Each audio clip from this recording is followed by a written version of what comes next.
This is Vicinity 95.3 FM, Ikeji Ile Ijesha.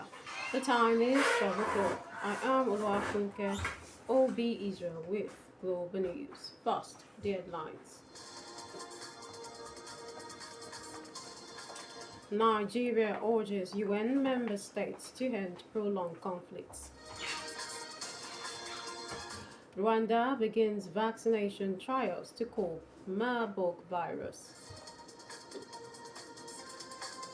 And Russian opposition activist dies fighting for Ukraine. Now the news in full. Nigeria has called on the United Nations member states to put an end to unnecessary and prolonged conflicts that result in civilian casualties and suffering globally.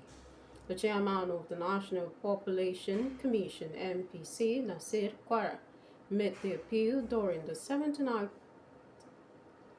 Third Committee plenary meeting of the UN General Assembly in New York. Quere pointed out that there was need for collective action among member states to ensure peace, unity, and security across the world. The chairman also advocated for increased collaboration between member states, UN agencies, and partners to tackle multiple global crises and eradicate poverty. The Deputy Speaker of the House of Representatives, Dr. Benjamin Kalu, says everything has been wrapped up by the Constitution Review Committee for an international legislative dialogue for women. The Deputy Speaker came out with this during a retreat in Abuja for members of the House Committee on Constitution Review and the consultants. According to Kalu, who is also the chairman of the House Constitution Review Committee, the purpose of the dialogue was X-ray strategies to improve women's political engagement in the ongoing constitutional amendments with women worldwide. He urged the consultants and stakeholders to be resolute in the task ahead and ensure that the outcomes meet the yearning of Nigerians, adding that they cannot afford to fail Nigerians. Kano State Governor Abba Kabir Yusuf says he is sorry to hear of the tragic fire incident which engulfed several shops at the Kantin Quarry textile market. We understand the fire broke out on Saturday night. In a statement, the governor described the incident as a devastating blow to the economic hub of the state and shared in the grief of those who suffered losses. He urged traders and market authorities to remain vigilant and beef up safety measures to guard against future occurrences while promising them government support towards easing the effects of the incident. A call has been made for the proper screening of teachers who are being deployed to schools. The call was made by a former leader of the Uriade local government area, Adegbero Johnson Olawale, who was our personality of the week on Vicinity 95.3 FM. Olawale noted that it was due to ineffective screening of teachers, both in public and private schools, that pupils were exhibiting untoward behavior in the society and at home. Meanwhile, glowing tribute was paid to members of the teaching profession over the weekend as teachers marked their day.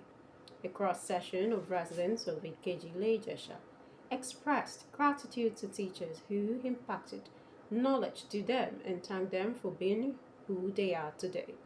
Some of those who spoke with Vicinity 95.3 FM frowned at the conditions under which teachers were working, pinpointing the state of some school buildings, especially in Ikeji Ile Ijesha.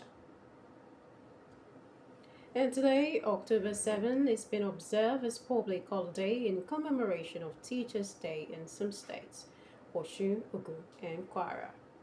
All teachers in both private and public schools are observing today as work-free day across the states for all teachers to mark World Teachers' Day.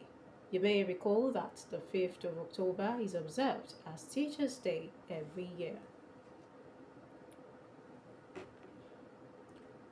Authorities in Rwanda have started vaccine trials for the fatal Marburg virus. The virus has already killed 12 people in the country, most of them health workers. The country has already received 700 doses of the vaccine from a US based non profit organization. Those who are mostly at risk, like doctors who have come in contact with Marburg patients, will be the initial targets for the vaccine. This is Vicinity 95.3 FM, Ikeji Ile Ijesha. Global News will continue shortly.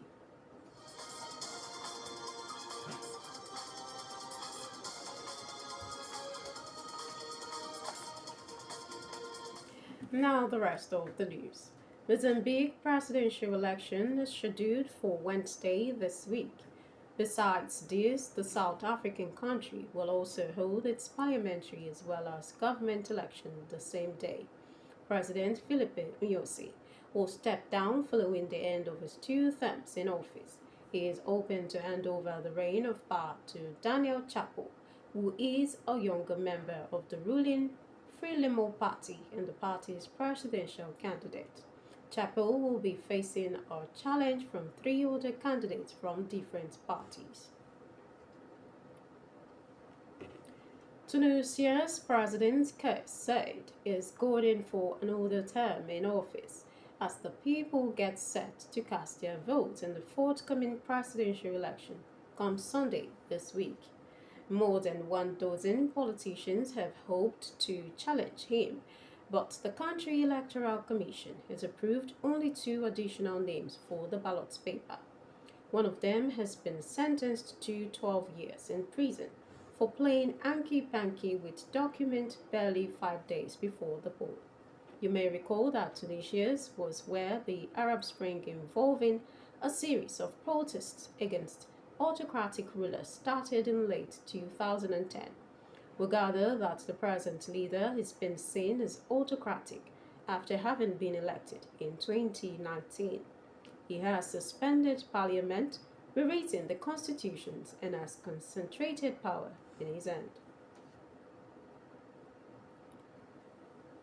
We hear a well-known Russian opposition activist, Hida Dadin, has died fighting for Ukraine.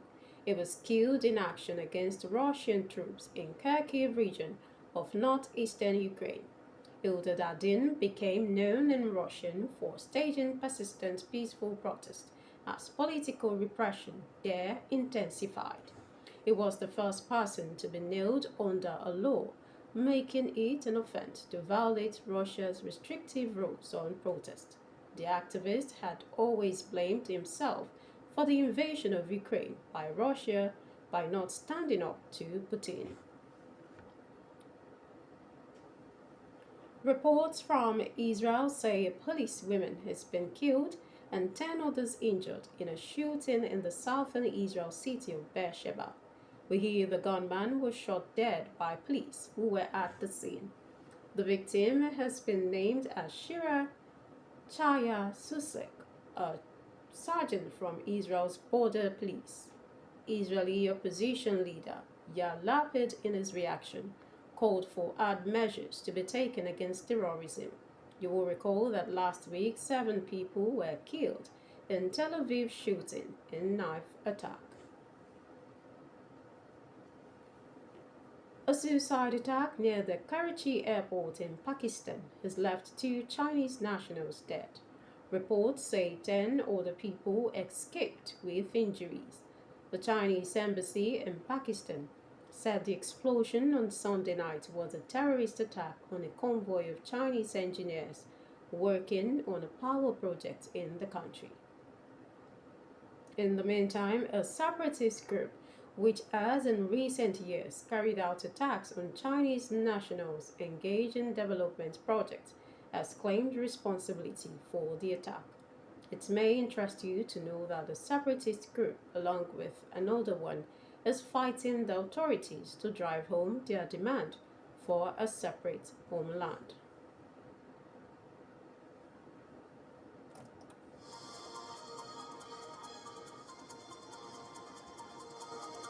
To end the global news, another look at the headlines. Nigeria has called on the United Nations member states to put an end to unnecessary and prolonged conflicts that result in civilian casualties and suffering globally. We told you that authorities in Rwanda have started vaccine trials for the fatal Marburg virus. The virus has already killed 12 people in the country, most of them health workers. And lastly, you heard that a well-known Russian opposition activist, Ida Dadin, has died fighting for Ukraine. He was killed in action against Russian troops in Kharkiv region of northeastern Ukraine.